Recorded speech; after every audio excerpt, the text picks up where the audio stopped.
બ્રહ્મ વૈવર્ત પુરાણની કથાને આગળ વધારીએ. ભાગ 10મો.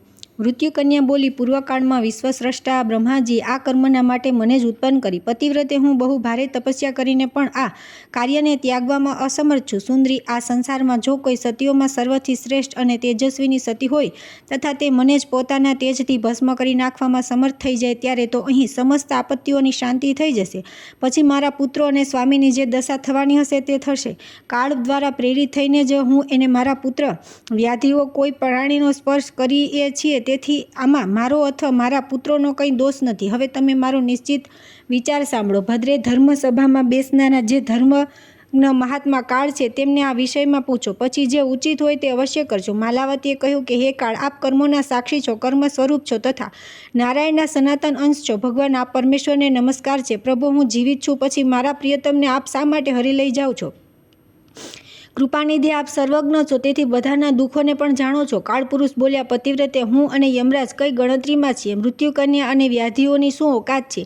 અમે બધા લોકો સદા ઈશ્વરની આજ્ઞાનું પાલન કરવા માટે ભ્રમણ કરીએ છીએ. જેમણે પ્રકૃતિની સૃષ્ટિ કરી છે, બ્રહ્મા, વિષ્ણુ અને શિવ વગેરે દેવતાઓને પ્રગટ કર્યા છે. મુનિન્દ્ર, મનુ અને માનવ વગેરે સમસ્ત પ્રાણી જેમનાથી ઉત્પન્ન થયા છે. યોગીઓ જેમના ચરણારવિંદનું ચિંતન કરે છે. બુદ્ધિમાન મનુષ્ય જે પરમાત્માના પવિત્ર નામોનો જપ કરે છે. જેમના ભયથી પવન, હવા ચાલે છે અને સૂર્ય તપે છે. જેમની આજ્ઞાથી બ્રહ્મા સર્જન અને વિષ્ણુ પાલન કરે છે. જેમના આદેશથી શંકર સંપૂર્ણ જગતનો સંહાર કરે છે. કર્મોના સાક્ષી ધર્મ જેમની આજ્ઞાના પરિપાલક છે. રાશિચક્ર અને સમસ્ત ગ્રહ જેમનું શાસન શિરોધાર્ય કરીને આકાશમાં ચક્કર લગાવે છે. દિશાઓના સ્વામી દિક્પાલ જેમની આજ્ઞાનું પાલન કરે છે. સતી માલાવતી જેમની આજ્ઞાથી વૃક્ષ સમય પર ફૂલ અને ફળ ધારણ કરે છે અને આપે છે. જેમના આદેશથી પૃથ્વી જળનો તથા સમસ્ત ચરાચર પ્રાણીઓનો આધાર બની રહી છે. ક્ષમાશીલ વસુધા જેમના ભયથી ક્યારેય ઓચિંતી ધ્રુજી ઉઠે છે. જેમની માયાથી માયા પણ સદા મોહિત રહે છે. સર્વને જન્મ આપનારી પ્રકૃતિ જેમના ભયથી ભયભીત રહે છે. વસ્તુઓની સત્તાને બતાવનારા વેદ પણ જેમનો અંત જાણતા નથી. સમસ્ત પુરાણ જેમની જ સ્તુતિના પાઠ કરે છે. જે તેજોમય સર્વવ્યાપી ભગવાનની 16મી કળા સ્વરૂપ બ્રહ્મા, વિષ્ણુ અને મહાવિરાટ પુરુષ તેમના જ નામ જપ કરે છે. તે જ સર્વના ઈશ્વર, કાળના કાળ, મૃત્યુના મૃત્યુ તથા પરાત્પર પરમાત્મા છે. તે શ્રીકૃષ્ણનું તમે ચિંતન કરો. તે કૃપાનિધાન શ્રીકૃષ્ણ તમને સંપૂર્ણ અભિષ્ટ વસ્તુ તથા પતિ પણ આપશે. એ બધા દેવતા જેમની આજ્ઞાને આધીન છે તે સર્વેશ્વર શ્રીકૃષ્ણ સંપૂર્ણ સંપત્તિઓના દાતા છે. શૌનક આ પ્રમાણે કહીને કાળપુરુષ ચૂપ થઈ ગયા. ત્યાર પછી બ્રાહ્મણે પુનર્વાર્તા આરંભ કરી. ત્યાર પછી આવે છે માલાવતીના પૂછવાથી બ્રાહ્મણ દ્વારા વૈદક સંહિતાનું વર્ણન. આયુર્વેદની આચાર્ય પરંપરા, તેના 16 મુખ્ય વિદ્વાનો તથા તેમના દ્વારા રચિત તંત્રોના નામ, નિર્દેશ, જ્વર વગેરે 64 રોગ, તેમના કારણભૂત વાત, પિત્ત, કફની ઉત્પત્તિના કારણ અને તેમના નિવારણના ઉપાયોનું વિવેચન. બ્રાહ્મણ બોલ્યા, શુભે, તમે કાળ, યમ, મૃત્યુકન્યા તથા વ્યાધિઓનો સાક્ષાત કરી લીધો. હવે તમારા મનમાં શો સંદેહ છે તે પૂછો. બ્રાહ્મણની વાત સાંભળીને સતી માલાવતીને બહુ હર્ષ થયો. તેના મનમાં જે પ્રશ્ન હતો તે તેણે જગદીશ્વરની સમક્ષ પ્રસ્તુત કર્યો. માલાવતીએ કહ્યું કે બ્રહ્મણ, તમે જે એમ કહ્યું કે રોગ પ્રાણીઓના પ્રાણોનું અપહરણ કરે છે, રોગોના જે નાના પ્રકારના કારણ છે તે બધાનું વેદ આયુર્વેદમાં નિરૂપણ કરવામાં આવ્યું છે, તેના સંબંધમાં મારું નિવેદન આ છે. જેનું નિવારણ કરવું કઠણ છે, તે અમંગલકારી રોગ જેનાથી શરીરમાં ન પ્રસરે તેનું તમે વર્ણન કરવાની કૃપા કરો. મેં જે વાત પૂછી કે ન પૂછી હોય તથા તે જ્ઞાત હોય કે ન હોય તે બધી કલ્યાણની વાત તમે મને જણાવો, કેમ કે તમે દિનજનો પર દયા કરનાર ગુરુ છો. માલાવતીનું વચન સાંભળીને બ્રાહ્મણ રૂપધારી ભગવાન વિષ્ણુએ ત્યાં વેદક સંહિતાનું વર્ણન શરૂ કર્યું. બ્રાહ્મણ બોલ્યા, જે સંપૂર્ણ તત્વોના જ્ઞાતા, સમસ્ત કારણોના પણ કારણ તથા વેદાંગોના બીજના પણ બીજ છે, તે પરમેશ્વર શ્રીકૃષ્ણને હું વંદન કરું છું. સમસ્ત મંગલોના પણ મંગલકારી બીજ સ્વરૂપ તે સનાતન પરમેશ્વર મંગલના આધારભૂત એવા 4 વેદોને પ્રગટ કર્યા. તેમના નામ છે ઋક, યજુઃ, સામ અને અથર્વ. તે વેદોને જોઈને તથા તેમના અર્થોનો વિચાર કરીને પ્રજાપતિએ આયુર્વેદનું સંકલન કર્યું. આ પ્રમાણે 5મા વેદનું નિર્માણ કરીને ભગવાને તેને સૂર્યદેવના હાથમાં આપી દીધો. તેનાથી સૂર્યદેવ એક સ્વતંત્ર સંહિતા બનાવી. પછી તેમણે પોતાના શિષ્યોને તે પોતાની આયુર્વેદ સંહિતા આપી અને ભણાવી. ત્યાર પછી તે શિષ્યોએ પણ અનેક સંહિતાઓનું નિર્માણ કર્યું. પતિવ્રતે તે વિદ્વાનોના નામ તથા રચેલા તંત્રોના નામ જે રોગનાશના બીજરૂપ છે મારા મુખેથી સાંભળો. ધન્વંતરી, દિવોદાસ, કાશીરાજ બંને, અશ્વિનીકુમાર, નકુલ, સહદેવ, સૂર્યપુત્ર, યમ, ચ્યવન, જનક, બુધ, જાબાલ, ઝાઝલી, પૈલ, કરથ અને અગસ્ત્ય છે. આ 16 વિદ્વાન વેદાંગના જ્ઞાતા તથા રોગોના નાશક છે. પતિવ્રતે સર્વપ્રથમ ભગવાન ધન્વંતરીએ ચિકિત્સા તત્વવિજ્ઞાન નામક એક મનોહર તંત્રનું નિર્માણ કર્યું. પછી દિયોદાસે ચિકિત્સા દર્પણ નામક ગ્રંથ બનાવ્યો. કાશીરાજે દિવ્ય ચિકિત્સા કૌમુદીનું પ્રયણ કર્યું. બંને અશ્વિની કુમારોએ ચિકિત્સા સારતંત્રની રચના કરી, જે બ્રહ્મનાશક છે. નકુલે વેદક સર્વત્ર નામક તંત્ર બનાવ્યું. સહદેવે વ્યાધિ સિંધુ વિમર્દન નામક ગ્રંથ તૈયાર કર્યો. યમરાજે જ્ઞાનાવર્ણ નામક મહાતંત્રની રચના કરી. ભગવાન ચ્યવનમુનિએ જીવનદાન નામક ગ્રંથ બનાવ્યો. યોગી જનકે યોગી સંદેહ ભંજન નામક ગ્રંથ લખ્યો. ચંદ્રકુમાર બુધે સર્વસાર, જાબાલે તંત્રસાર અને જાજલી મુનિએ વેદાંગસાર તંત્રની રચના કરી. પહેલે નિદાન તંત્ર, કરથે ઉત્તમ સર્વધર તંત્ર તથા અગત્યજીએ દ્વૈધ નિર્ણય તંત્રનું નિર્માણ કર્યું. આ 16 તંત્ર ચિકિત્સા શાસ્ત્રના બીજ છે, રોગ નાશના કારણ છે તથા શરીરમાં બળ વધારનારા છે. આયુર્વેદના સમુદ્રને જ્ઞાનરૂપી રવૈયાથી મથીને વિદ્વાનોએ તેમાંથી નવનીત સ્વરૂપ આ તંત્ર ગ્રંથ પ્રગટ કર્યા છે. સુંદરીએ બધાને ક્રમશઃ જોઈને તમે દિવ્ય ભાસ્કર સંહિતાનું તથા સર્વબીજ સ્વરૂપ આયુર્વેદનું સંપૂર્ણ જ્ઞાન પ્રાપ્ત કરી લેશો. આયુર્વેદ અનુસાર રોગોનું નિદાન કરીને વેદનાને રોકી દેવી. એટલું જ નહીં, વેદનું વેદત્વ, વેદ આયુષ્યનો સ્વામી નથી, તે આયુષ્યને ઓછું વધારે કરી શકતો નથી. ચિકિત્સક આયુર્વેદનો જ્ઞાતા, ચિકિત્સાની ક્રિયાને યથાર્થ રૂપે જાણનારો, ધર્મિષ્ઠ અને દયાળુ હોય છે. તેથી તેને વેદ કહેવામાં આવે છે. દારૂણ જ્વર સમસ્ત રોગોનો જનક છે, તેને રોકવો કઠણ છે. તે શિવનો ભક્ત અને યોગી છે. તેનો સ્વભાવ નિષ્ઠુર અને આકૃતિ વિકરાળ હોય છે. તેને 3 પગ, 6 હાથ, 3 માથા અને 9 નેત્ર છે. તે ભયંકર જ્વર કાળની જેમ વિનાશકારી અને ભયંકર હોય છે. ભસ્મ જ તેનું અસ્ત્ર છે તથા રુદ્ર તેના દેવતા છે. મંદાગ્નિ તેનો જનક છે. મંદાગ્નિના જનક 3 છે, વાત, પિત્ત અને કફ. એ જ પ્રાણીઓને દુઃખ દેનારા છે. વાતજ, પિત્તજ અને કફજ આ જ્વરના 3 ભેદ છે. એક ચોથો જ્વર છે, તેને ત્રિદોષ જ કહે છે. પાંડુ, કમાલ, કુષ્ઠ, શોથ, પ્લીહા, શુલક, જ્વર, અતિસાર, સંગ્રહણી, ખાંસી, વ્રણ અને દારૂણી અનેક રોગ છે. આમના જ ભેદો અને પ્રભેદો લઈને 64 રોગ માનવામાં આવે છે. આ 64 રોગ મૃત્યુ કન્યાના પુત્ર છે અને જરા તેની પુત્રી છે. જરા પોતાના ભાઈઓની સાથે સદા પૃથ્વી પર ભ્રમણ કરે છે. આ બધા રોગ તે મનુષ્યની પાસે જતા નથી. તેના નિવારણનો ઉપાય જાણે છે અને સંયમથી રહે છે. તેને જોઈને તે રોગ તે પ્રમાણે ભાગે છે. જેમ ગરુડને જોઈને સાપ. આંખોને પાણીથી ધોવી. દરરોજ વ્યાયામ કરો. પગના તળિયામાં તેલ ઘસવું. બંને કાનમાં તેલ નાખો અને માથામાં પણ તેલ નાખવું. આ પ્રયોગ જરા વ્યાધિનો નાશ કરનારો છે. જે વસંત ઋતુમાં ભ્રમણ, સ્વલ્પ માત્રામાં અગ્નિસેવન તથા યુવાન ભાર્યાનો યથાસમય ઉપભોગ કરે છે, તેની પાસે જરા અવસ્થા જતી નથી. ગ્રીષ્મ ઋતુમાં જે તળાવ કે કૂવાના શીતળ જળમાં સ્નાન કરે છે, ઘસેલું ચંદન લગાવે છે અને વાયુનું સેવન કરે છે, તેની સમીપ જરા અવસ્થા જતી નથી. વર્ષા ઋતુમાં જે ગરમ જળથી સ્નાન કરે છે, વર્ષાના જળનું સેવન કરતો નથી અને યથાસમય પ્રમાણસર ભોજન કરે છે, તેને વૃદ્ધાવસ્થા પ્રાપ્ત થતી નથી. જે શરદ ઋતુના પ્રચંડ તડકાનું સેવન કરતો નથી, તેમાં ઘૂમવા ફરવાનું છોડી દે છે, કૂવા, વાવ કે તળાવના પાણીમાં નાહી છે અને પ્રમાણસરે ભોજન કરે છે, તેની પાસે વૃદ્ધાવસ્થા ફરકતી નથી.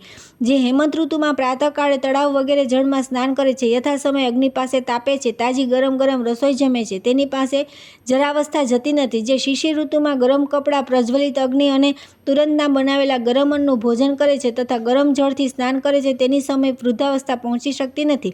જે તુરંતના બનાવેલા તાજા અન્નનું, ખીર અને ઘીનું તથા સમયાનુસાર તરુણીનું શ્રીનું સેવન કરે છે, તેની પાસે જરા અવસ્થા જતી નથી. જે ભૂખ લાગે ત્યારે જ ઉત્તમ અન્ન ખાય છે, તૃષા લાગે ત્યારે ઠંડુ પાણી પીએ છે અને દરરોજ તાંબુલનું સેવન કરે છે, તેની પાસે વૃદ્ધાવસ્થા પહોંચતી નથી. દરરોજ દહીં, તાજું માખણ અને ગોળ ખાય તથા સંયમથી રહે છે, તેની સમીપ જરાવસ્થા જતી નથી. જે માસ વૃદ્ધા સ્ત્રી, નિવેદિતા, સૂર્ય તથા વાસી દહીંનું સેવન કરે છે, તેના પર જરાવસ્થા પોતાના ભાઈઓની સાથે હર્ષપૂર્વક આક્રમણ કરે છે. સુંદરી જે રાત્રે દહીં ખાય છે, કુલટા અને રજસ્વલા સ્ત્રીનું સેવન કરે છે, તેની પાસે જરાવસ્થા તેમના ભાઈ બંધુઓ સાથે ચાલી જાય છે. રજસ્વલા, કુલટા, વિધવા, જારદૂતી, શૂદ્રના પુરોહિતની પત્ની તથા ઋતુહીના જે સ્ત્રીઓ છે, તેમનું અન્ન ખાનારને બહુ પાપ લાગે છે. તે પાપની સાથે સાથે જરાવસ્થા તેની પાસે આવી જાય છે. રોગોની સાથે પાપોની અતૂટ મિત્રતા છે. પાપ જ રોગ, વૃદ્ધાવસ્થા તથા નાના પ્રકારના વિઘ્નોના બીજ છે. પાપથી રોગ થાય છે, પાપથી વૃદ્ધાવસ્થા આવે છે અને પાપથી દીનતા, દુઃખ અને ભયંકર શોકની ઉત્પત્તિ થાય છે.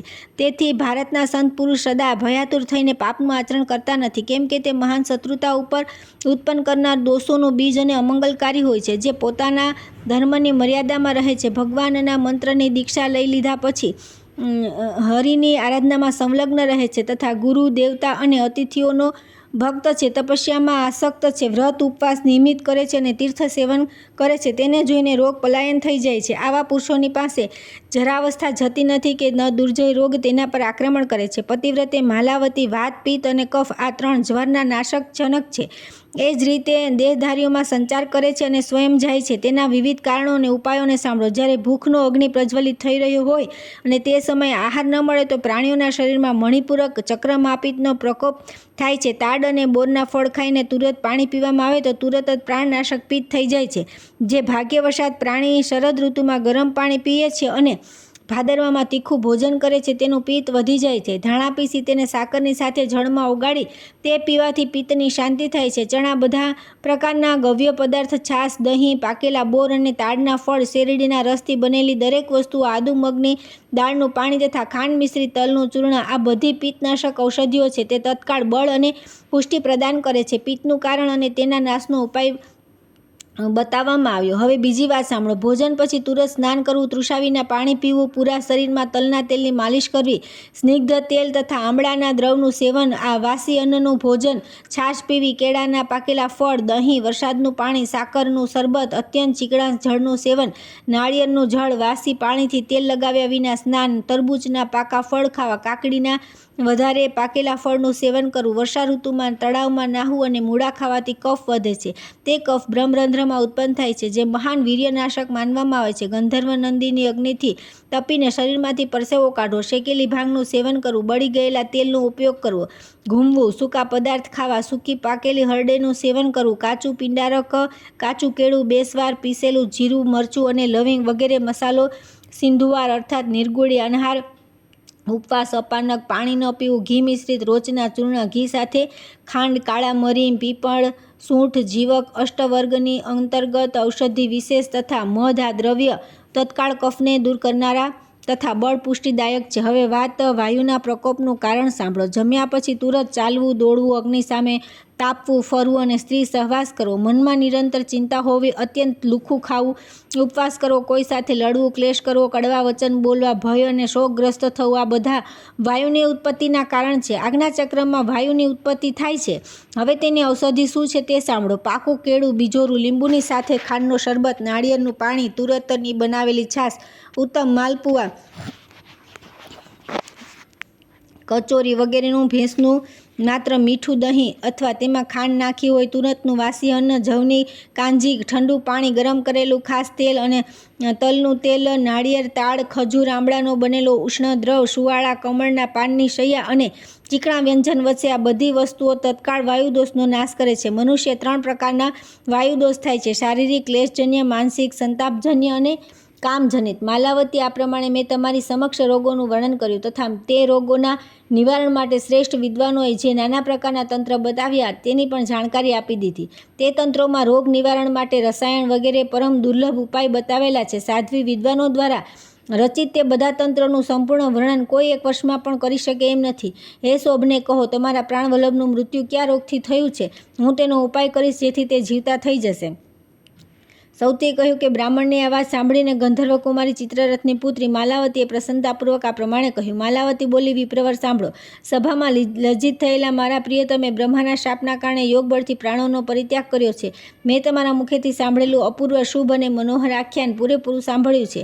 આ સંસારમાં વિપત્તિ વિના ક્યારે કોને ક્યાં તમારા જેવા મહાત્માઓનો સંગ પ્રાપ્ત થાય છે. વિદ્વાન, હવે મને મારા પ્રાણનાથને જીવતા કરી આપી દો. હું તમારા બધાના ચરણોમાં નમસ્કાર કરીને મારા ઘરે જઈશ. માલાવતીને આ વાત સાંભળીને બ્રાહ્મણ રૂપધારી ભગવાન વિષ્ણુ તેની પાસે ઊભા થઈને દેવતાઓની સભામાં ગયા.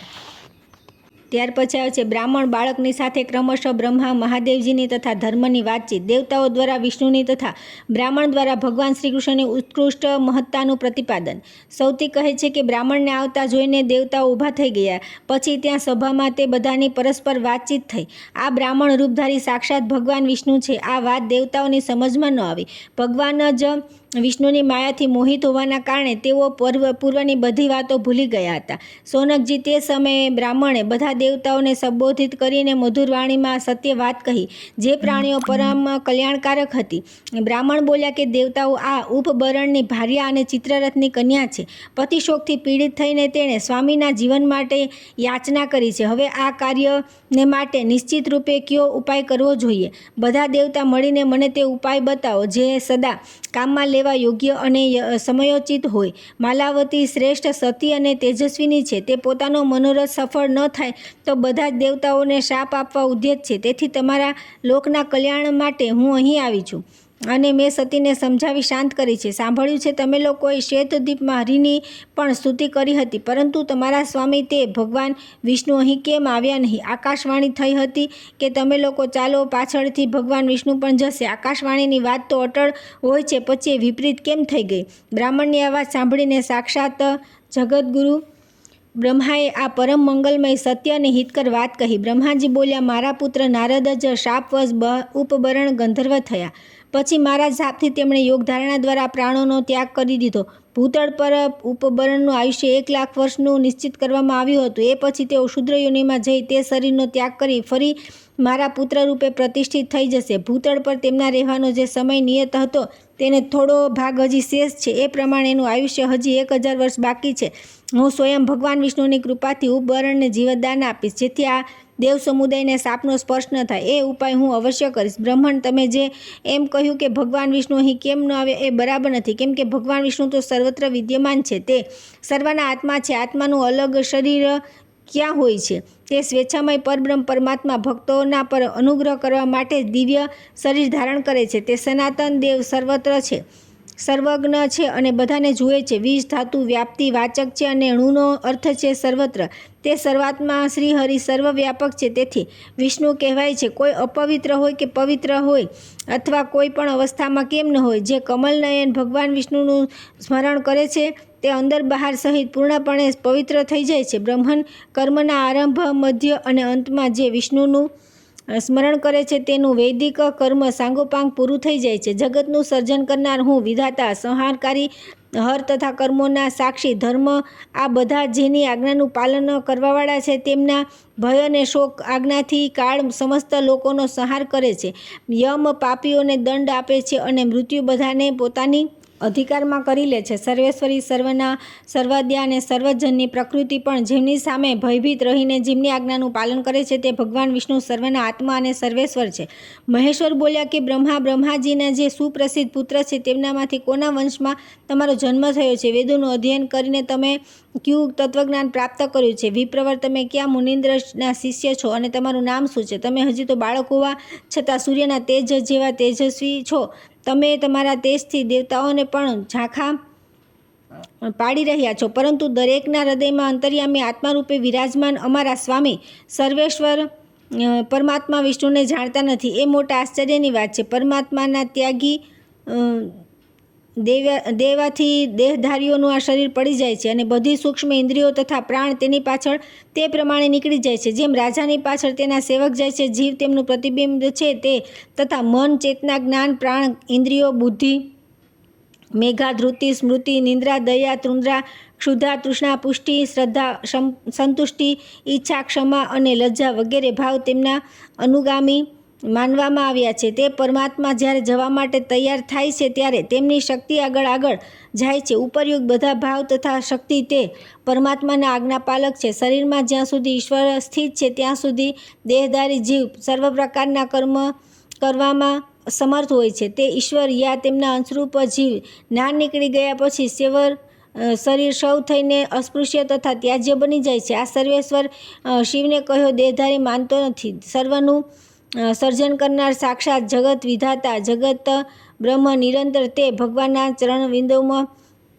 ચિંતન કરે છે, પરંતુ તેમના દર્શન કરી શકતા નથી. બ્રહ્માજીએ શ્રી કૃષ્ણની પ્રસન્નતાના માટે જ્યારે 1 લાખ યુગ સુધી તપ કર્યું ત્યારે તેમને જ્ઞાન પ્રાપ્ત થયું અને એ સંસારનું સર્જન કરવામાં સફળ થયા.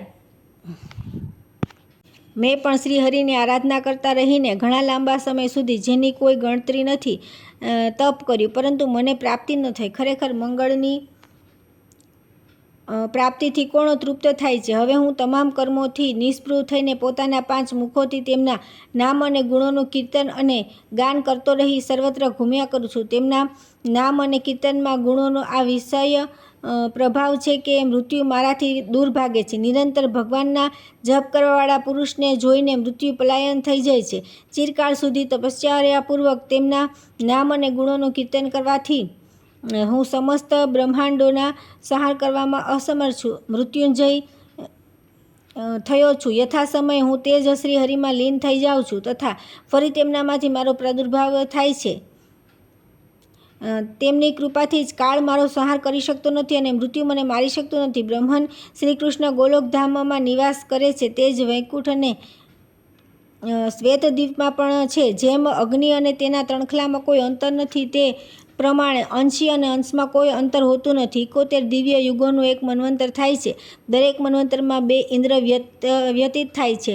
28મા ઇન્દ્રનો સમયકાળ પૂરો થાય છે. બ્રહ્માજીનો એક દિવસ થાય. આ સંખ્યા પ્રમાણે 100 વર્ષના આયુષ્યવાળા બ્રહ્માજીનું જ્યારે પતન થાય છે ત્યારે પરમાત્મા વિષ્ણુના નેત્રની એક પલક પડે છે. હું પરમાત્મા શ્રીકૃષ્ણની એક શ્રેષ્ઠ કલા માત્ર છું. તેથી તેમના મહિમાનો પાર કોણ પામી શકે? હું તો કંઈ પણ જાણતો નથી. સોનક આ પ્રમાણે કહીને ભગવાન શંકર ચૂપ થઈ ગયા. ત્યારે સમસ્ત કર્મોના સાક્ષી ધર્મએ પોતાનું પ્રવચન શરૂ કર્યું. ધર્મ બોલ્યા, જેમના હાથ પગ અને સૌને જોનારા નેત્ર સર્વત્ર વિદ્યમાન છે, જે સૌના અંતરાત્મા રૂપે પ્રત્યક્ષ છે, તેમ છતાં દુરાત્મા પુરુષ તેમને જોઈ કે સમજી શકતા નથી. તે સર્વવ્યાપી પ્રભુ બધા દેશ કાળ અને વસ્તુઓમાં વિદ્યમાન હોવા છતાં પણ તમે એમ કહ્યું કે હજી સુધી ભગવાન વિષ્ણુ આ સભામાં નથી આવ્યા. આવો નિશ્ચય કઈ બુદ્ધિથી કર્યો? તમારી વાત સાંભળીને મુનિઓને પણ મતિભ્રમ થઈ શકે છે. જ્યાં મહાપુરુષની નિંદા થતી હોય ત્યાં સાધુ પુરુષ તે નિંદાને સાંભળતો નથી, કેમ કે નિંદક શ્રોતાઓની સાથે જ કુંભીપાક નરકમાં જાય છે અને ત્યાં 1 યુગ સુધી યાતના ભોગવે છે. જો દેવવશ મહાપુરુષની નિંદા કાને પડી જાય તો વિદ્વાન પુરુષ શ્રી વિષ્ણુનું સ્મરણ કરવાથી સમસ્ત પાપોથી મુક્ત થઈ દુર્લભ પુણ્ય પામે છે. જે ઈચ્છા કે અનિચ્છાથી પણ ભગવાન વિષ્ણુની નિંદા કરે છે તથા જે નરાધમ સભામાં બેસી તે નિંદાને સાંભળે છે અને હસે છે તેને બ્રહ્માજીના આયુષ્ય સુધી કુંભીપાક નરકમાં નાખવામાં આવે છે. જ્યાં શ્રી હરિની નિંદા થાય છે તે સ્થાન અપવિત્ર માનવામાં આવે છે. ત્યાં થઈને જો ભગવાનની નિંદા સાંભળી તો સાંભળનાર અવશ્ય નરકમાં પડે છે. બ્રહ્માજીએ પૂર્વકાળમાં વિષ્ણુ નિંદાના 3 ભેદ કહ્યા હતા. એક તો તે છે જે પરોક્ષમાં નિંદા કરે છે, બીજો તો તે શ્રીહરિને માનતો નથી તથા ત્રીજી કોટિકનો નિંદક તે જ્ઞાનહીન નરાધમ છે જે બીજા દેવતાઓ સાથે તેમની તુલના કરે છે. 100 બ્રહ્માઓના આયુષ પર્યંત તે નિંદકનો નરકમાંથી ઉદ્ધાર થતો નથી. જે નરાધમ ગુરુ અને પિતાની નિંદા કરે છે તે ચંદ્રમા અને સૂર્ય સ્થિત છે ત્યાં સુધી કાલસૂત્ર નરકમાં પડી રહે છે. ભગવાન વિષ્ણુ ત્રણેય લોકમાં સર્વના ગુરુ, પિતા, જ્ઞાનદાતા, પોષક, પાલક, ભયથી રક્ષક તથા વરદાતા છે. આ ત્રણેયની વાત સાંભળીને તે બ્રાહ્મણ શિરોમણી હસવા લાગ્યા. પછી તેમણે દેવતાઓને મધુર વાણીમાં કહ્યું. બ્રાહ્મણે કહ્યું કે હે ધર્મશાળી દેવતાઓ, મેં ભગવાન વિષ્ણુની નિંદા કરી છે. શ્રી હરિ અહીં ના આવ્યા તેથી આકાશવાણીની વ્યાત વ્યર્થ થઈ ગઈ. આ તો મેં કહ્યું છે. દેવેશ્વરો, ધર્મને માટે સાચું બોલો. જે સભામાં બેસી પક્ષપાત કરે છે તેઓ પોતાની 100 પેઢીઓનો નાશ કરી નાખે.